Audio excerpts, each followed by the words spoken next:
So I would like to thank him for accepting our invitation to be our keynote speaker. Professor Daniel Sperber will speak about, is there any point in inter-religious dialogue? Professor Sperber, please. Good evening, ladies and gentlemen. Mr. Ambassador, it's a delight to once again make contact with the Korean embassy. As I mentioned, some years ago I gave a series of talks to the former ambassador and his staff, trying to teach them how not to make too many mistakes in their diplomatic connections with Israelis and especially religious Jews. So it's nice to rekindle the relationship. I've been involved in interreligious dialogue for over 3 decades.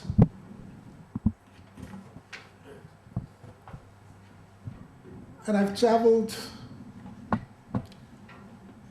from Delhi to Singapore, to Trondheim, to Madrid, to Barcelona, Rome, conducting dialogues with Christians, with Muslims, with Hindus, Buddhists, Jains, Sikhs, Shintos. And my parents, my family, my wife especially, doesn't really like it when I go away from home to these funny places. She always says, well, did you achieve anything? Was there any point to your visits? So I have my standard answers, of course, but they're just to smooth ruffled feathers. But I would like today to discuss the matter a little more seriously and in some sort of detail. So the first question we must ask ourselves is, what do we aim to achieve when we meet with members of other faith groups? Are we trying to persuade them that ours is the only genuine religion? Are we trying to missionarize them? Are we just trying to show that we're not primitive, we're cultured, we have something to say in the field of philosophy, theology, ethics? And what do our counterparts want? Do they want to persuade us? Do they want to missionarize us? Do they want to understand us?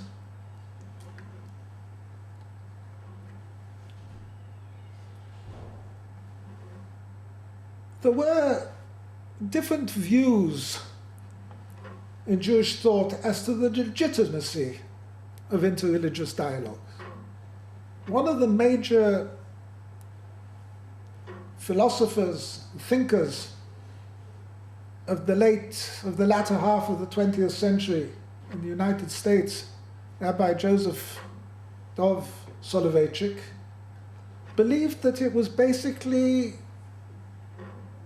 forbidden to involve oneself in interreligious dialogue, because the mere fact of the encounter with members of another religion, in a sense, gives legitimation to that other religion.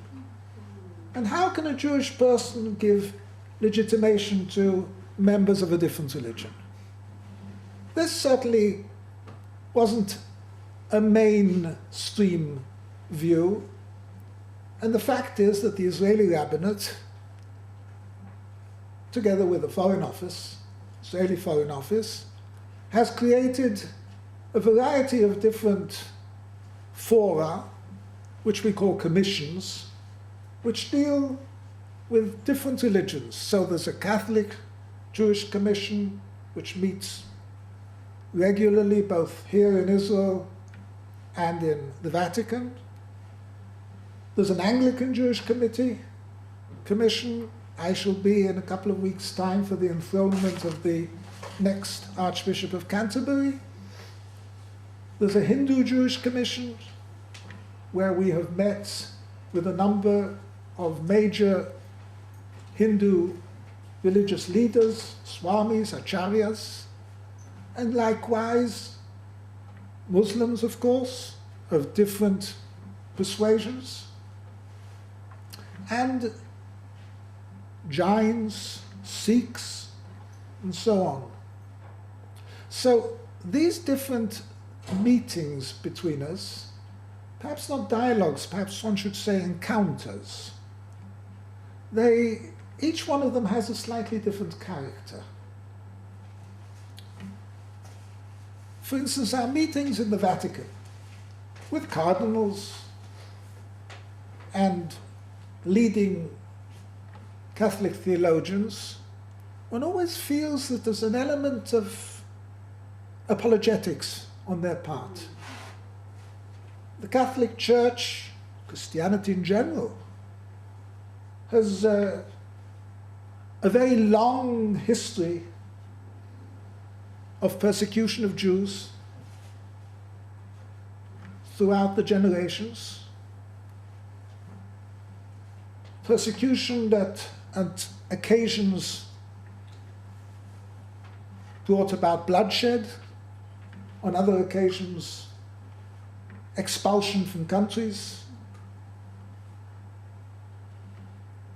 and a general delegitimation of Judaism, of Jews. And so when we discuss theological issues in the Vatican and in Jerusalem, we always feel that they're saying that was the case.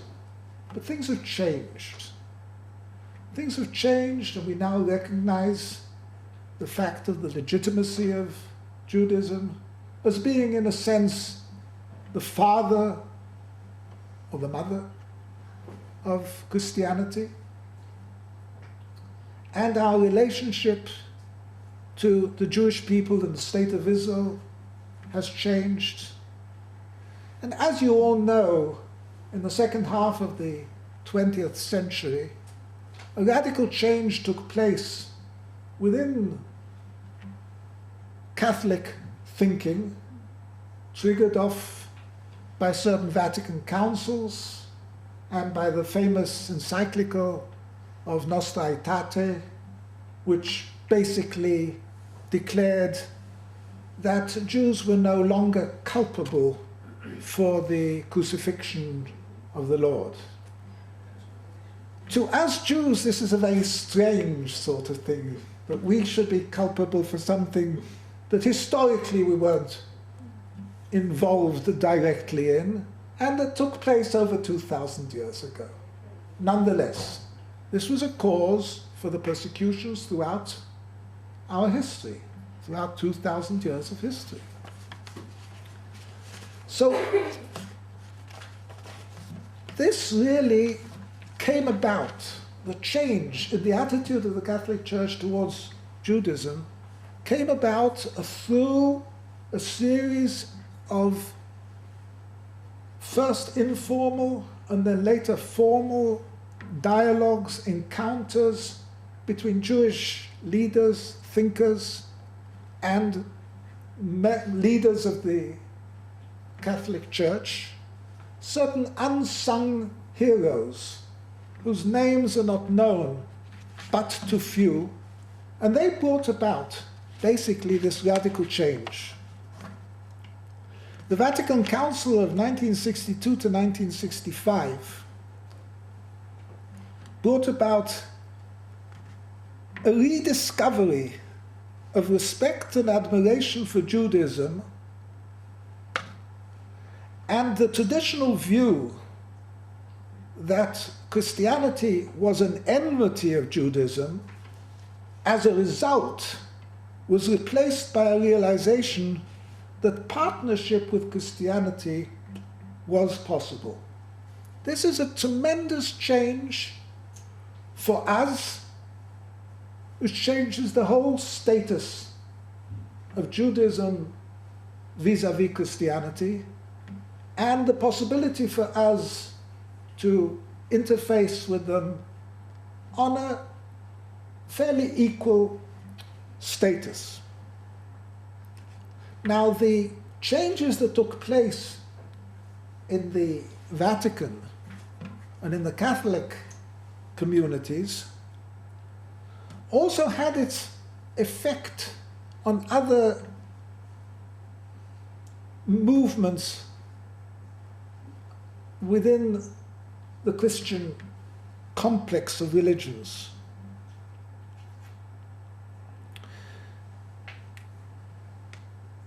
So the World Lutheran Federation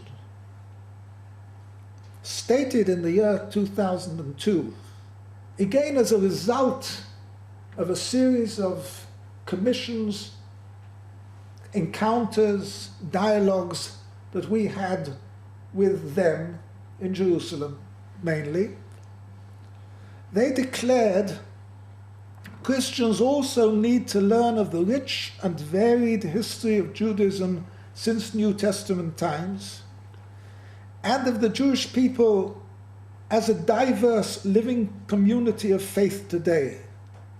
Such an encounter with living and faithful Judaism can be profoundly enriching to Lutheran faith.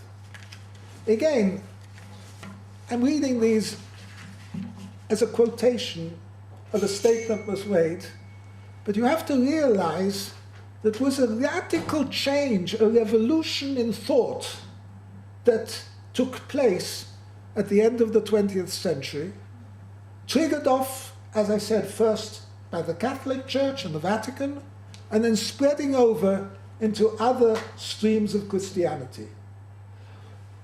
This cannot be underestimated.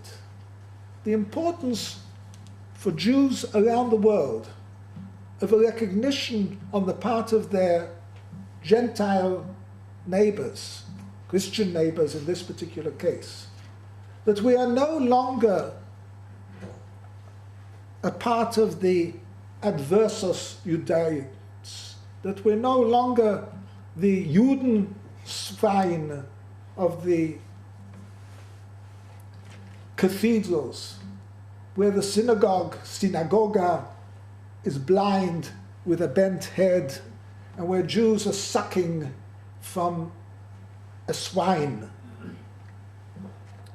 So these changes took place because of this beginning of a relationship in where there was an openness and an attempt to explain both historically, ideologically, and theologically what Judaism is.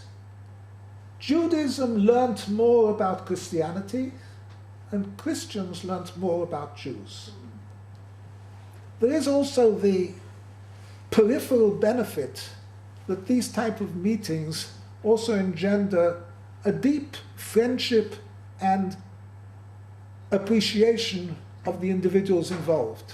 And since the individuals involved are often key personalities within their churches, this in itself is of considerable moment and importance.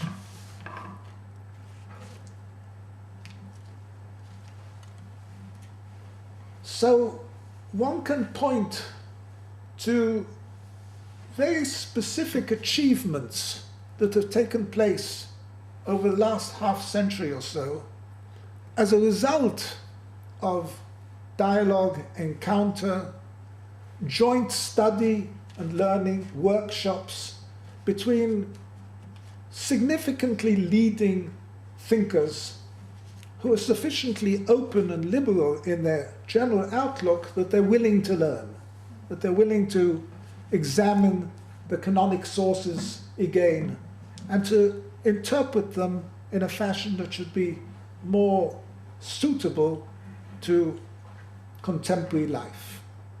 That's always difficult. It's always difficult to make a change in thinking. It's always difficult to have a different sort of perception. People had been brought up with generations of hatred, with generations of an image of the Jew and the Jew as an image of the Christian, and this had to be changed. I remember my mother told me, my mother was born in 1900 in a small village just outside Odessa, which then was Russia and is now in Ukraine. And she says that her first memory was running away and hiding under the bed because she heard that a Russian policeman was coming to the house. Russian policeman was the beginning of a pogrom. And Hotzolus then had a pogrom. And that's how Jews lived. They lived in fear and trembling of their neighbors. And their neighbors saw them as some sort of under people, to translate from the German. Jews also felt very strongly against the leaders of Catholicism because of their lack of help during the Nazi period, during the period of the Holocaust. And of course it was very disturbing for us when the present Pope, who is going to resign shortly, continued the process of trying to turn the Pope of the Second World War and the Holocaust to give him the status of a saint. This to us was completely unacceptable. The previous Pope, Pope Paul John, was a person of great piety and a person of warmth and heart, and it was he that brought about the major change in the attitude of the Christian, the Catholic Church towards Judaism. So as we began to, or I should say, as they began to appreciate us, we began to appreciate them.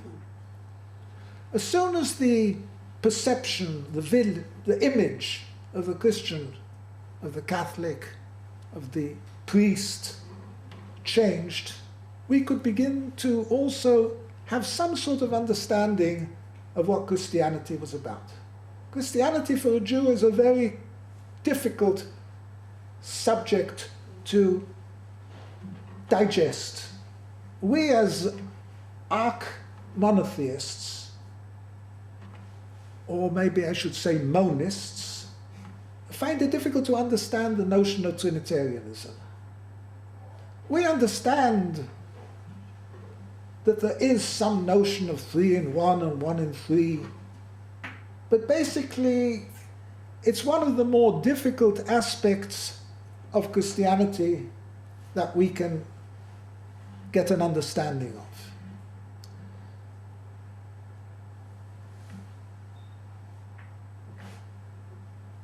A legitimacy of Christianity, an understanding that that also could be a legitimate way of believing, of relating to God, introduces yet another problem, a philosophical problem, which we won't go into, and that's the problem of multiple truths.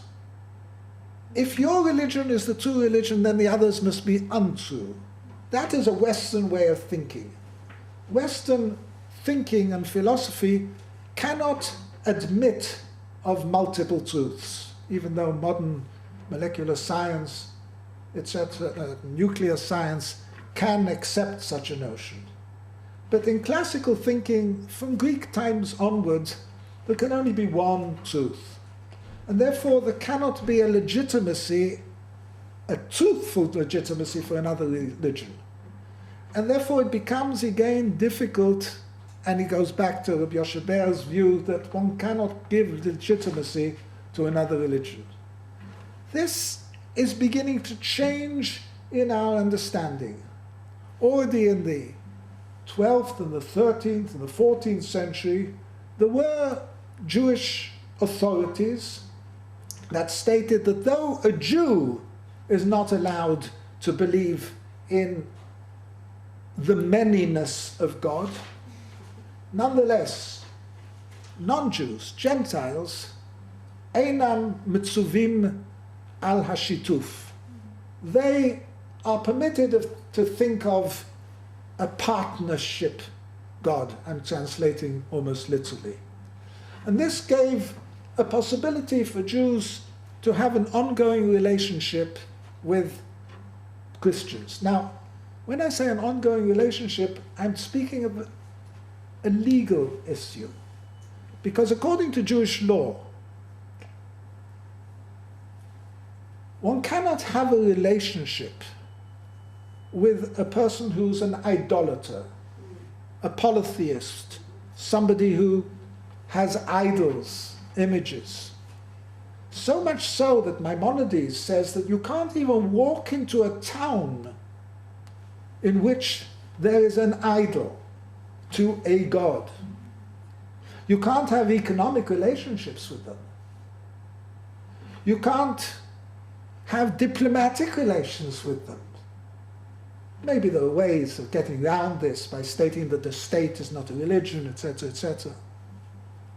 And so one of the very interesting problems that troubled me when I was already in the 60s in India and as a rabbi in Calcutta was, how can we relate to Hindus? When you go down the main streets of any Indian town, on every crossroad, you'll see a big image, idol, usually made out of metal. In every little shop, there's a little place, a little sort of miniature temple with a god. There are any number of gods, 3,000, 30,000, 300,000, 3 million. Our texts give us our different texts, tell us that there are different numbers of gods. And everybody is worshipping a different one, whether he's Ganesh, or whether he's Krishna, or Shiva, or Saraswati. Now, these days, there's the great festival of the Kumbh Mela, mainly in Allahabad, which is the greatest festive activity in the whole world, where over 100 million people come together over a period of a week, and when there are 30 million in one day who all go to bathe in the sacred Ganga, the Ganges, doing pujas, lighting little fires, and prostrating themselves between their different gods. So how can an Orthodox Jewish person come and live in India? How can he create a joint company with Hindus?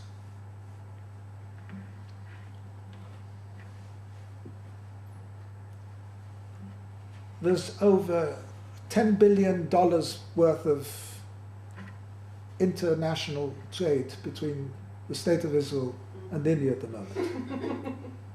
There are hundreds of high-tech companies which are joint in Bangalore and in cities in Israel. How can this be for a religious Jew when we're talking about a nation of idolaters who believe in multiple gods and who worship images, idols? Well, in the year 2008, there was the first Hindu-Jewish Commission. It was inaugurated not by the Israeli rabbinate, but by the Indians. And they wanted to legitimate themselves before Western thinking. And there was a team that was sent from the Israeli rabbinate, and since I was the only one on the team that really knew anything about India since I'd lived there. Obviously, I was a sort of a keynote person. And we began by saying one of our difficulties in meeting with you, in having relations with you, is that Jewish law doesn't permit us to have real, proper relations with idolaters. Idolaters being people that believe in many gods, and people that worship images, idols. And that's one of the first of the Ten Commandments, which is our key credo. Thou shalt not have any other gods before you. Thou shalt not make any images.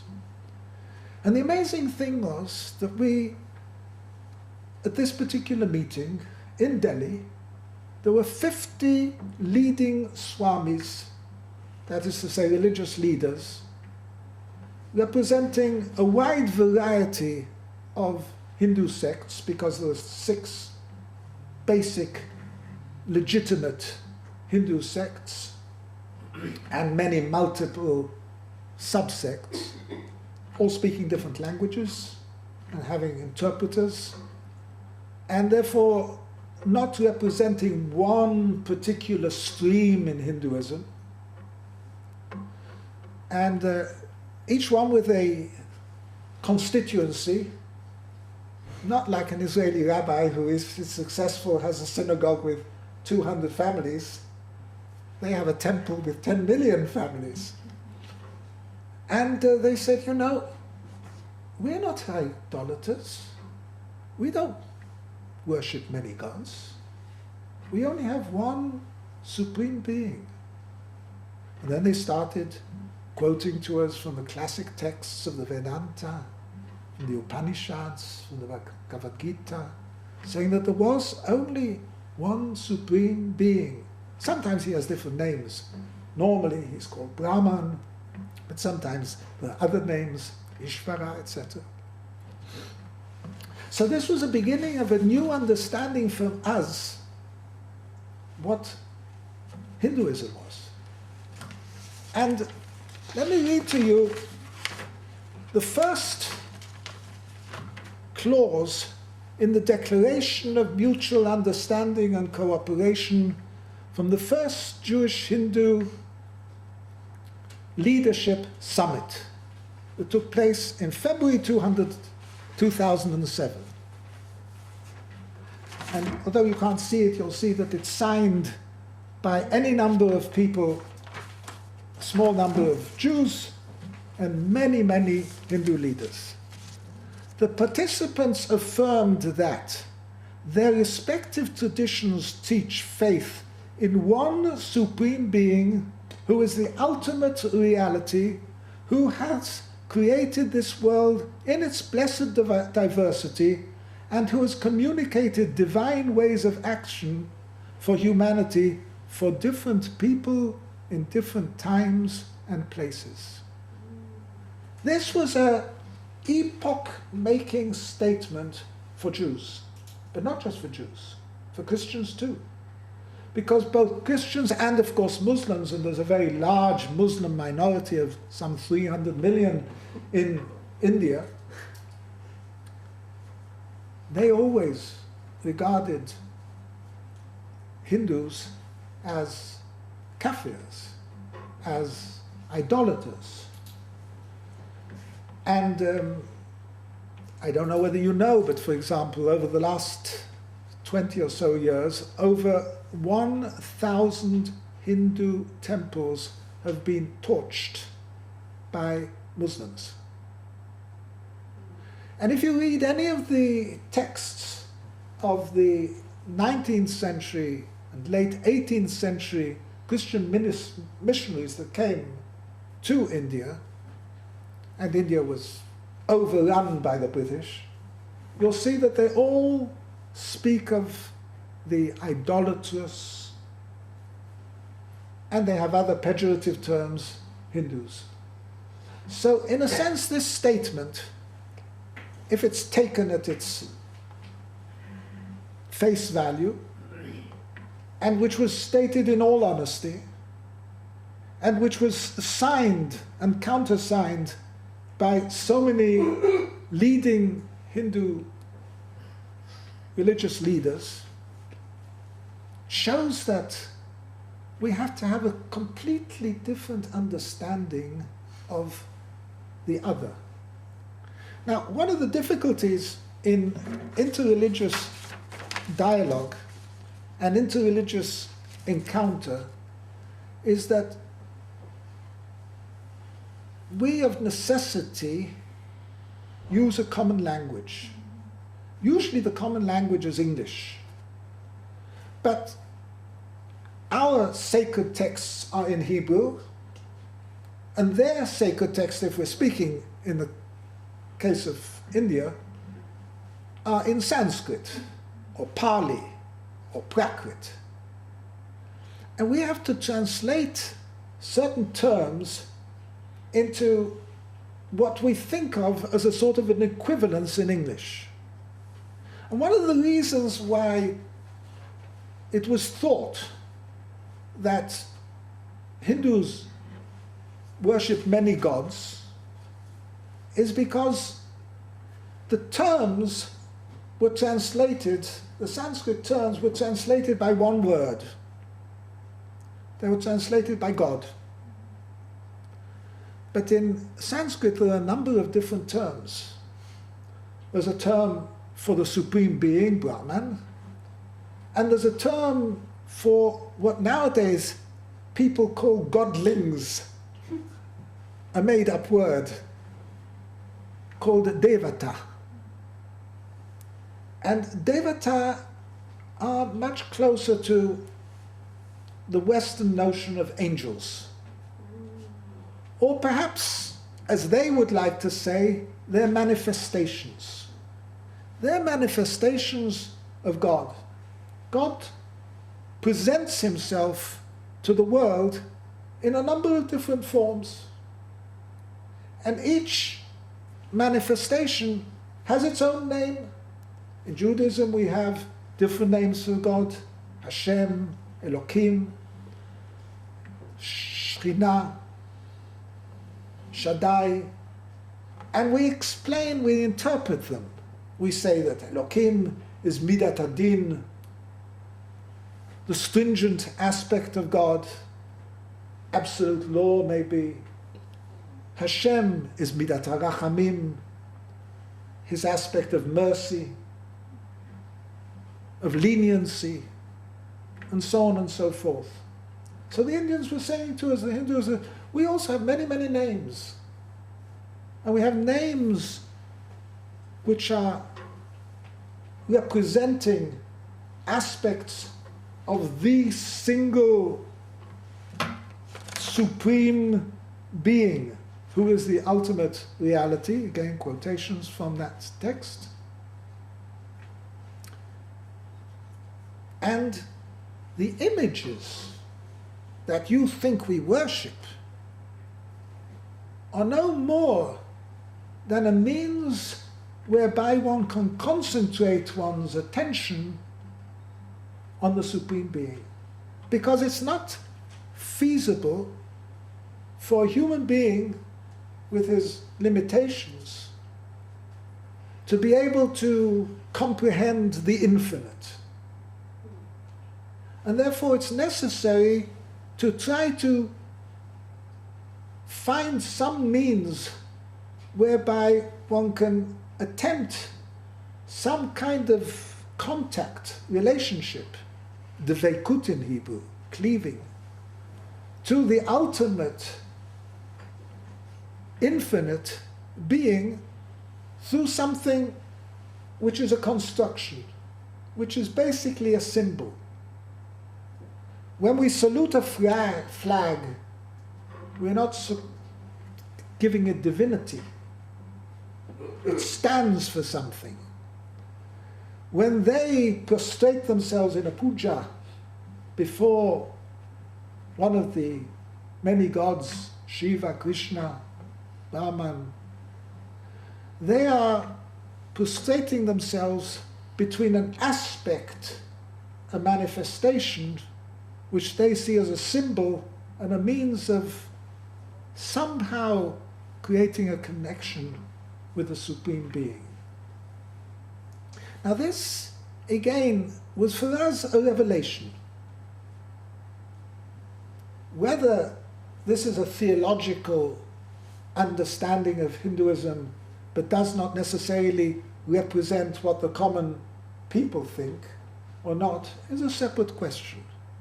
But it opened a door or a window to a different understanding of an other religion. They, for their part, also began to see various aspects of Judaism which were very close to their ways of thinking. Indeed, there's a book was written by a very prominent Indologist who's also not only an expert in Indian languages but also in Hebrew and Jewish thoughts, called Barbara Holdridge, where she showed that there exists a parallel in the thinking or the notion, the concepts of Veda and Torah. Veda being the classical canonic texts of Hinduism, and Torah being the classical canonic text of Judaism. And there are other parallels in the nation of worship and the Hindu notions of Sakti, and other things. So there are structural similarities where they began to see aspects of Judaism which are similar to their way of thinking, and we began to see that it wasn't so simple to say they're horrible, primitive idolaters that we can't have any relationship with. So again, when I started writing on this subject and going into it in greater detail, and then having a series of one against one dialogues, encounters, talks, learning sessions with some leading Hindu thinkers, philosophers, leaders, the whole picture changed for me too. People tell me, people in the field, both Indologists and whether they're Jewish or Indian, that this has created a completely new complexion on the relationship of Jews to Indians, to Hindus.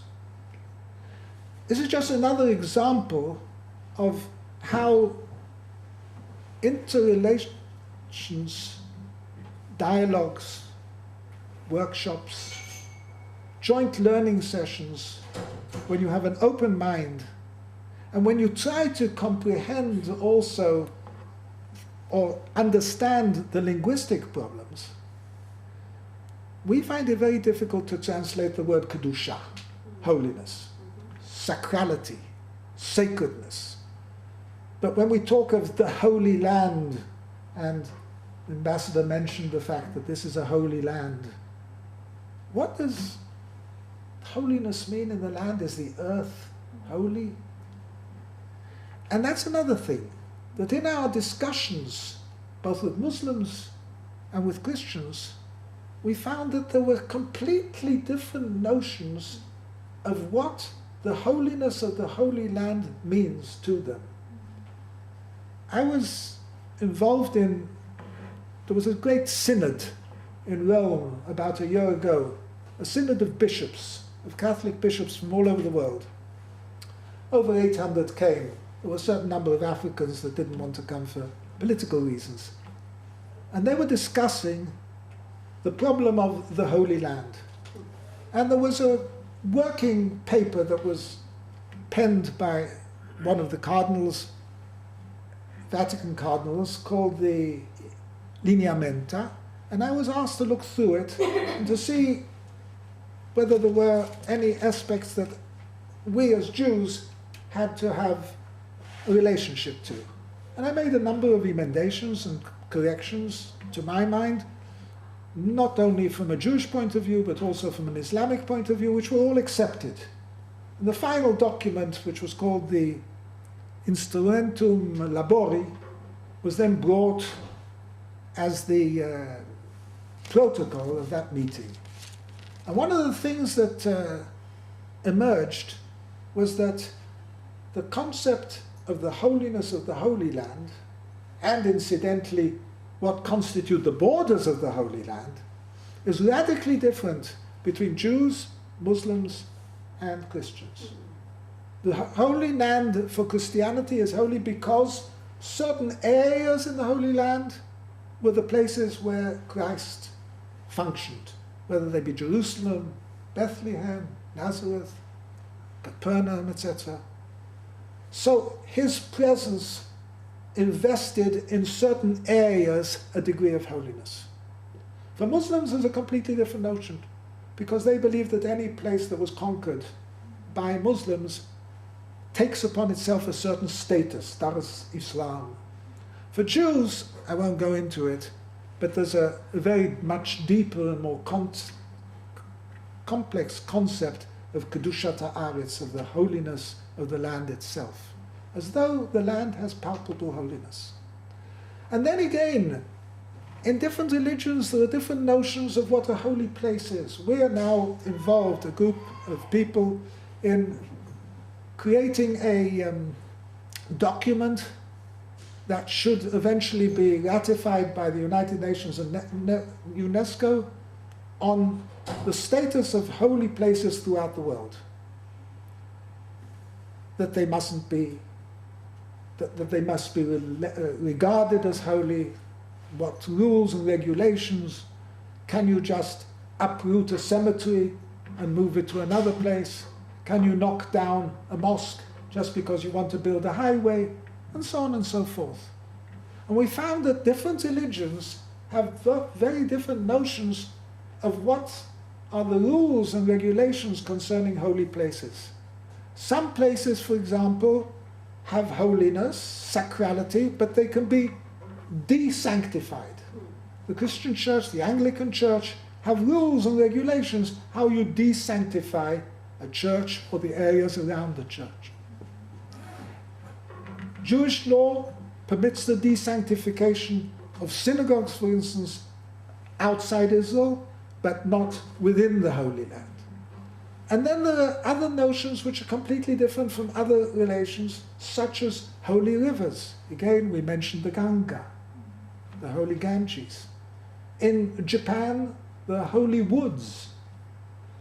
In Siberia, Lake Baikal, which is the largest freshwater repository in the world, but is hopelessly contaminated, is to Siberians a holy lake, and so on and so forth. So when I'm asked, is there any point to interreligious dialogue, my answer is that there's a great deal that can be learned and can be benefited from it. We have to study, we have to understand one another, we have to try to understand the language and the thinking modes of the other. It's very difficult for a Westerner to understand Eastern thinking and Eastern philosophy, which functions in a completely different fashion, close perhaps to certain mystical ways of thinking. And I think I'd also like to end finally with a quotation which I think is both problematic on the one hand, but very meaningful on the other hand. This was stated by a great Jewish thinker, again from the United States, called Heschel, who wasn't accepted by everyone. And he wrote as follows, and it's interesting that his way of thinking is actually very similar to an important local Jewish philosopher who just died a week ago, David Hartman, alav hashalom. There were very many points of similarity. He wrote, there's a verse in the book of Malachi, one of the prophets. For from the rising of the sun to its setting, my name is great among the nations, and in every place incense is offered to my name, and a pure offering, For my name is great among the nations, saith the Lord of hosts. Heschel says, this statement refers undoubtedly to the contemporaries of the prophet. But who were these worshippers of one God? At the time of Malachi, there was hardly a large number of proselytes. Yet the statement declares all those who worship their gods do not know it, but they are really worshipping me. It seems that the prophet proclaims that men all over the world, though they confess different conceptions of God, are really worshipping one God, the Father of all men, though they may not be aware of it. This statement by a Jewish philosopher of the second half of the 20th century finds a very close parallel in a very important statement by one of the major Hindu philosophers of the last century. His name is Vivekananda, and he was a disciple of the Guru Ramakrishna. He wrote, supposing it is a mistake to worship God in the image, doesn't he alone know he alone is being worshipped? He will certainly be pleased by this worship. So I think that learning about other religions gives us a much deeper appreciation of what they're all about, brings us closer to an appreciation of what religion about, of what the religious feeling is all about, and brings us closer to one another, whether it be ideologically, whether it be for ongoing relationships, and hopefully also politically. Thank you. So anyone want to ask questions? Now it's time. Sure. Yes, so very, very interesting lecture, and especially the part about the Holy Land, how to define the Holy Land, or holiness of the Holy Land. I'm Christian, so I don't know whether, so theologically I'm not quite aware, but the New Testament tells us that you have the temple in your mind. So just worshiping at the temple or attaching some very sacredness to a place, it doesn't carry too much meaning as it used to be. So yes, with the Christians, Christ's presence in Jerusalem, and because of the Tomb Church, and also we had the robbers and every place. I'm not sure whether I'm correct or not, but sometimes I just wonder. I mean, Christ, he really appreciates. I mean, just the people following the path, and without. I mean, so I just don't too much believe in the sanctity of the place. But I'm wrong. But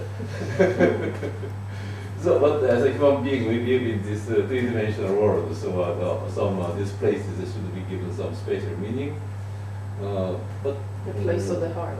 yes, but and also we are, I mean, attached too much to the land and the meaning of the land. We are fighting over the land also. So that also gives me, I mean, not too much positive opinion about the sanctity of any particular earth and land, rocks, and so on. There's a church of the Holy Sepulchre, which is sacred to Christians. There's the manger in Bethlehem, which is sacred to Christians. There's the place which is said to be, although it's problematic, place of the birth in Nazareth, which is sacred. What does it mean it's sacred? the church has been very adamant as to their ownership of these places and as to the complete control over these places because of the sanctity of the place. Now, Christianity, it's true,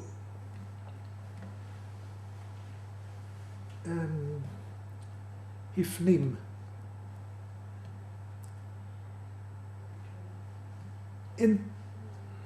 איך אומרים הפנים? בעברית הפנים.